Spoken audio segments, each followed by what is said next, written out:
Okay, तो अब next देखते हैं हम इसमें जेस्टेशन। ठीक है, तो हमने अभी तक एम्ब्रियो का डेवलपमेंट देख लिया था पूरा। अच्छा, इसको देखने से पहले हम जरा समझ लेते हैं ये एम्ब्रियो का जो फेरल डायग्राम है। ठीक है, फीटस का नहीं कह रहा हूँ मैं, एम्ब्रियो का जो फेरल डायग्राम है वो कैसा हो जाता है उसमें हमको दिखाई देगा साफ साफ। देखिए, ये जो है this part is what embryo, ये एम्ब्रियो है। ठीक है, इसमें एम्ब्रियो जो है ये कवर्ड है एक लेयर से, ये एक लेयर से कवर्ड है। इस लेयर को क्या कहते हैं? We call it amnion. ठीक है, embryo is covered with amnion. Amnion के अंदर यहाँ पर क्या भरा हुआ है? इस जगह इधर क्या भरा हुआ है? इस जगह पूरा amniotic fluid, amniotic cavity filled with amniotic fluid. तो ये जो कैविटी है बीच में क्या है? एमनियन के अंदर एमनियोटिक कैविटी, और वो एमनियोटिक कैविटी फिल्ड है एमनियोटिक फ्लूइड से। ठीक है, एमनियोटिक फ्लूइड का फंक्शन हम देख चुके हैं।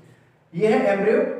ओके, इसके बाद इस एम्ब्रियो में से यहाँ से मैंने बताया था आपको यॉर्क सैक होता है, वो डिवाइड हो जाता है दो पार्ट में। तो एक तो पार्ट यॉर्क सैक ही रहता है, दूसरा क्या रहता है? एलेंटॉइस।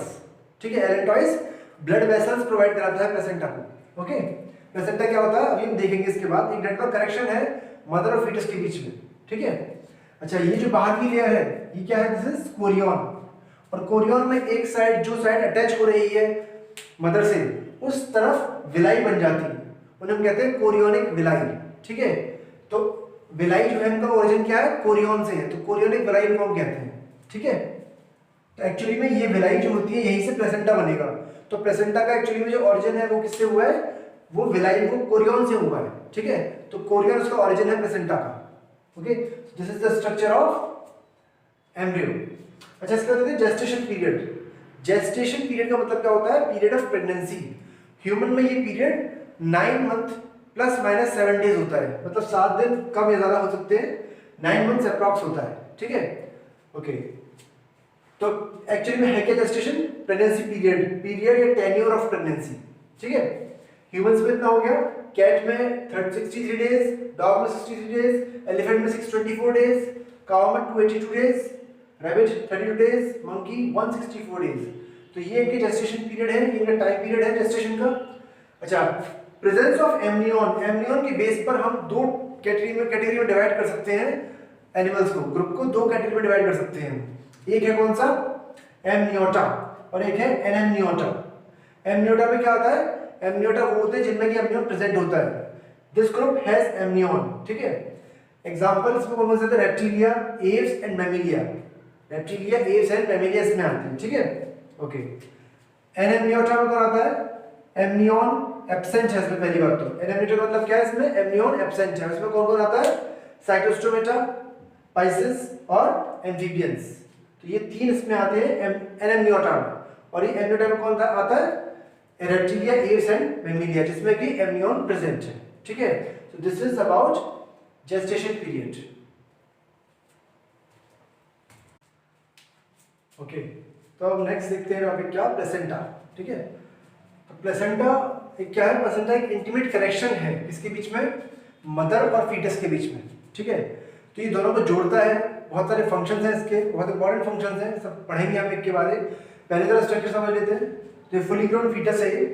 इसमें देखिए, दिस इज फीटस, और ये फीटस जो है वो कौन सराउंड कर रहा है इसको? यहाँ पर क्या प्रेजेंट है? पूरा इधर एमनियोटिक फ्लूइड। ये जो कैविटी है क्या? एमनियोटिक कैविटी है, जिस फिल्ड विद एमनियोटिक फ्लूइड। ठीक है, ये जो लेयर है, दिस लेयर, ये क्या है? Amnion. This is amnion. Okay, इस एमनियन के अंदर एमनियोटिक कैविटी है, उस एमनियोटिक कैविटी में एमनियोटिक फ्लूइड है, और फ्लूइड में जो फीटस है वो फ्लोट कर रहा है। ओके, यहाँ पर हमने देखा था पहले भी कि जो यॉर्क सैक था वो दो पार्ट में डिवाइड हुआ था। एक एलेंटॉइस बना था, this is allantois,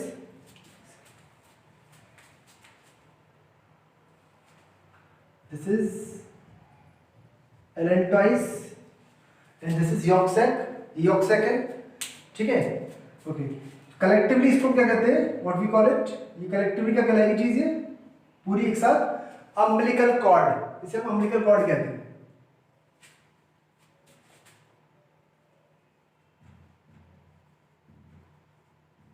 umbilical cord कहलाती है।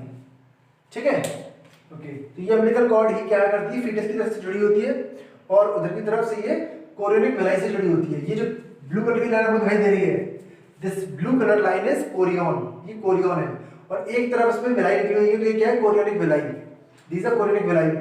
और ये लाइन जो आपको दिखाई दे रही है, ये लाइन, ये कोरियोनिक विलाई को अम्बिलिकल कॉर्ड से जोड़ रही है, ठीक है। So this umbilical cord is connected to the chorionic villi.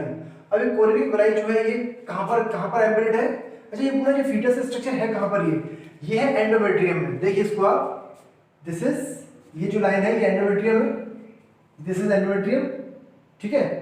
इसके बाद ये मायोमेट्रियम और ये पेरीमेट्रियम, मैंने यहाँ पे दिखा रखा है, सबसे बाहर जो है ये पेरीमेट्रियम है, ये मायोमेट्रियम है, और ये लाइन जो है ये एंडोमेट्रियम है। अब ये एंडोमेट्रियम जो स्पेस है ना, ये बड़ा हो गया क्योंकि इसमें यहाँ पर इसकी तरफ, इस एंडोमेट्रियम की तरफ क्या आ गया, फीटस आ गया।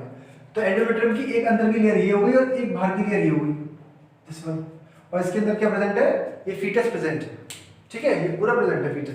अच्छा, इसके बाद यहाँ पर नीचे देखिए, यहाँ पर क्या है, ये सर्विक्स का स्ट्रक्चर है, सर्विक्स। और ये क्या है, this space, this is uterine cavity, ठीक है, यूट्राइन कैविटी यूट्रस की, ये सर्विक्स है। सर्विक्स में मैंने बताया था यहाँ पर आपको कि जो कॉर्पस ल्यूटियम होता है वो प्रोजेस्टेरोन रिलीज करता है। प्रोजेस्टेरोन जो होता है वो म्यूकस का यहाँ पर क्या करता है, एक प्लग बना देता है, जिसे कहते हैं प्लग ऑफ म्यूकस, ठीक है। तो ये हो गया क्या, प्लेसेंटा का स्ट्रक्चर। ये कोरियोनिक विलाई जो है ये कहाँ प्रेजेंट, ये कहाँ पर कनेक्टेड है, इस एंडोमेट्रियम में क्या प्रेजेंट है, एंडोमेट्रियम में ब्लड वेसल्स प्रेजेंट है मदर की। तो यहाँ पर क्या प्रेजेंट है, बहुत सारी इस जगह ब्लड वेसल्स है, सारी ब्लड वेसल्स हैं इस जगह। तो ये जो कोरियोनिक विलाई है ये इससे कनेक्टेड है, और ब्लड वेसल्स के थ्रू, मदर से ब्लड वेसल्स के थ्रू जो उनको लेना है, जो सब्सटेंस वो लेते हैं, और जो देना है वो दे देते हैं, ठीक है। तो कनेक्शन है मदर और फीटस के बीच में। तो intimate connection between fetus and uterine wall of mother, umbilical cord attached fetus to chorionic villi. जो अम्बिलिकल कॉर्ड है ये फीटस को कोरियोनिक विलाई से जोड़ती है, okay. Next, chorionic villi takes blood bath. अब ये कनेक्शन इतना इंटीमेट होता है कोरियोनिक विलाई का मदर के साथ कि it almost take blood bath. कौन, कोरियोनिक विलाई जो है बिल्कुल ब्लड बाथ, एकदम ब्लड में डूब जाती है, एकदम टच हो जाती है उससे मदर के ब्लड से, ठीक है। और ऐसे कनेक्शन को जिसमें कि पहले तो कोरियोन में चारों तरफ विलाई निकली हो, फिर बाद में सिर्फ एक तरफ विलाई रह जाती है और वो बहुत इंटीमेटली कनेक्टेड हो जाती है मदर के साथ। ऐसे प्लेसेंटा को हम क्या कहते हैं, मेटाडिस्कॉइडल प्लेसेंटा। तो ह्यूमन का जो प्लेसेंटा होता है वो कैसा होता है, वो मेटाडिस्कॉइडल प्लेसेंटा होता है। मतलब फिर से बता रहा हूँ आपको उसका मतलब क्या होता है। एक्चुअली में बहुत टाइप के प्लेसेंटा होते हैं, इस बेस पर कि कितनी की जो विलाई है वो किस तरफ निकल रही है। तो स्टार्टिंग में चारों तरफ से विलाई निकलती है, लेकिन बाद में सिर्फ एक तरफ विलाई रह जाती है, ऐसा प्लेसेंटा कहलाता है मेटाडिस्कॉइडल प्लेसेंटा, ठीक है। ओके, इसके बाद क्या है नेक्स्ट पॉइंट, तो ये हो गया प्लेसेंटा के बारे में, ओके। अब हम देखते हैं फंक्शन इसके प्लेसेंटा के। तो पहला फंक्शन है क्या, एक्सचेंज ऑफ रेस्पिरेटरी गैसेस।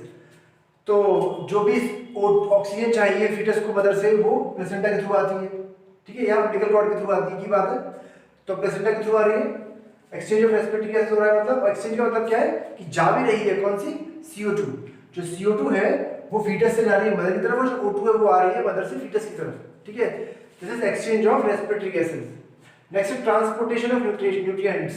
इसका मतलब क्या है कि नरिशमेंट के लिए न्यूट्रिशन जो है मदर से, जो ब्लड में उसकी न्यूट्रिशन है, वो सारा न्यूट्रिशन प्लेसेंटा के थ्रू कहाँ आता है, फीटस के पास आता है। नेक्स्ट है transportation of excretory material.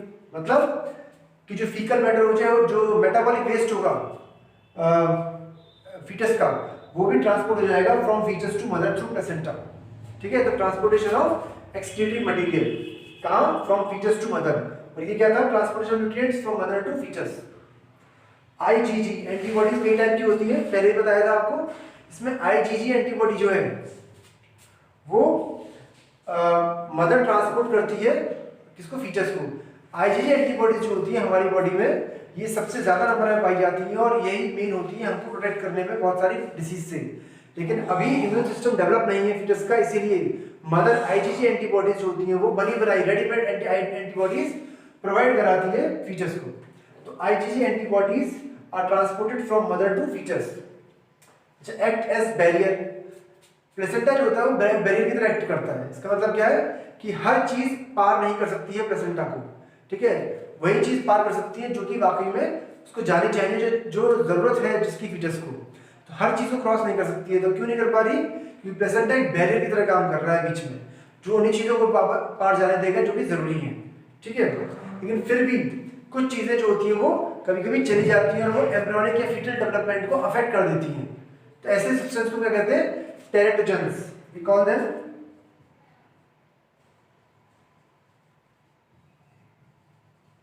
टेरेटोजेंस। Teratogens क्या होते हैं?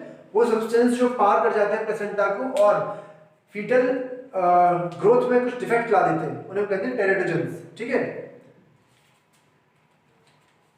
एक बहुत पॉपुलर टेरेटोजन है कौन सा?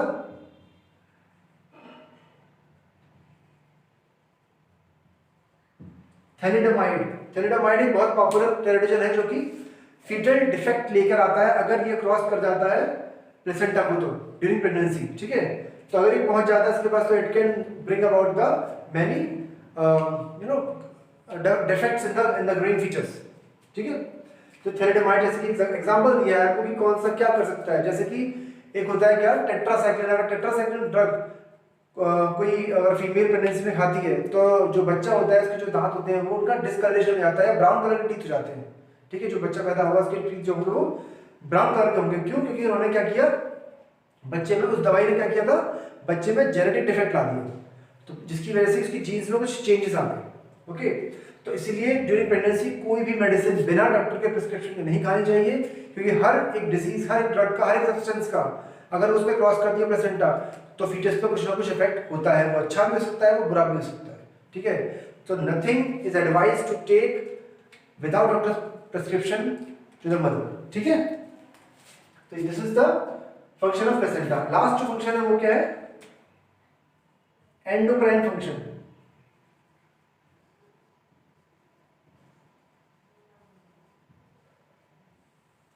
एंडोक्राइन फंक्शन मतलब कि हार्मोन्स भी सिक्रेट करता है प्लेसेंटा कुछ। ठीक है, तो देखते हैं कौन से हार्मोन सिक्रेट करता है। तो एंडोक्राइन फंक्शन में पहला जो हार्मोन रिलीज करती है प्लेसेंटा वो क्या है? ईस्ट्रोजन।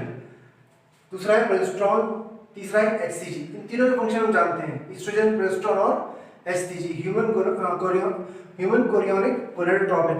इसका फंक्शन हम जानते हैं क्या करता है? It takes over the job of LH hormone, वो हम देख चुके हैं। ठीक है, नेक्स्ट है रिलैक्सिन।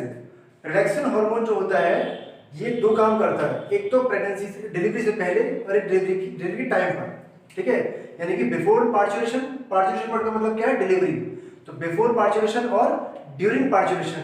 बिफोर पार्चुरेशन क्या करता है? ये जो पेल्विक कैविटी होती है जहां पर यूट्रस प्रेजेंट होता है उसको बड़ा करता है ताकि इसमें फीटस इजीली आ सके, तो पेल्विक कैविटी को बड़ा करता है। दूसरा, जो लिगामेंट्स होते हैं पेल्विक कैविटी में जो बहुत हार्ड बनाते हैं उस एरिया को, उसको सॉफ्ट करता है ताकि पेल्विक कैविटी मूव कर सके, बड़ी हो सके। ठीक है, तो लिगामेंट जो होते हैं इसके आसपास उसको सॉफ्ट कर देगा तभी तो मूवमेंट हो पाएगा, बड़ा हो पाएगी पेल्विक कैविटी। तो it increases pelvic cavity and softens pelvic ligaments. ठीक है, दूसरा ड्यूरिंग पार्चुरेशन क्या करता है? पार्चुरेशन के टाइम पर जो बर्थ कैनाल है, ठीक है, उसमें उसको डायलेट करता है। तो रिलैक्सिन हार्मोन क्या करता है? रिलैक्स करता है, डायलेट करता है बर्थ कैनाल। बर्थ कैनाल क्या है? सर्विकल कैनाल जो होती है, और एनल और जो सॉरी वेजाइनल कैनाल जो होती है, सर्विकल कैनाल और वेजाइनल कैनाल जो होती है मिलाकर हम कहते हैं बर्थ कैनाल। तो बर्थ कैनाल के थ्रू ही जो होता है फीटस बाहर आता है, तो ये बर्थ कैनाल डायलेट हो जानी चाहिए at the time of delivery या पार्चुरेशन। तो ये जो फीचर्स है ये इजीली बाहर निकल सके इसलिए इसका डायलेट होना जरूरी है। किसका? बर्थ कैनाल का, मतलब cervical canal plus vaginal canal. ठीक है, तो डायलेट्स बर्थ कैनाल। तो ये हो गया रिलैक्सिन का फंक्शन। नेक्स्ट है ह्यूमन कोरियोनिक सोमैटोमेमोट्रोपिन या ह्यूमन प्लेसेंटल लैक्टोजन या एचपीएल। ह्यूमन प्लेसेंटल लैक्टोजन पुराना नाम है, नया नाम है ह्यूमन कोरियोनिक सोमैटोमेमोट्रोपिन। आजकल इसी नाम से बोलते हैं इसको, शॉर्ट में इसको हम एचपीएल भी कहते हैं, ह्यूमन प्लेसेंटल लैक्टोजन। ठीक है, इसका काम क्या है? During pregnancy it stimulates the growth of mammary gland, ताकि डिलीवरी के बाद it can produce milk for the infant या न्यूबॉर्न। ठीक है, तो ये क्या करते हैं? स्टिमुलेट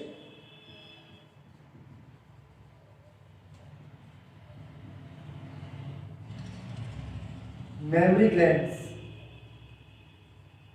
ठीक है, उनकी ग्रोथ को स्टिमुलेट करते हैं। ओके, नेक्स्ट है ह्यूमन कोरियोनिक थायरोट्रोपिन। ये क्या करता है? It stimulates thyroid gland to release stimulate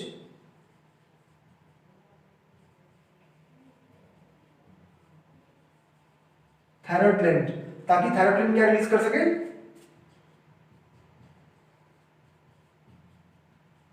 thyroxine, ठीक है। थायरोक्सिन हार्मोन भी बहुत जरूरी है फीटल डेवलपमेंट के लिए, ओके। तो ये सब क्या है, एंडोक्राइन फंक्शन है प्लेसेंटा के, ओके।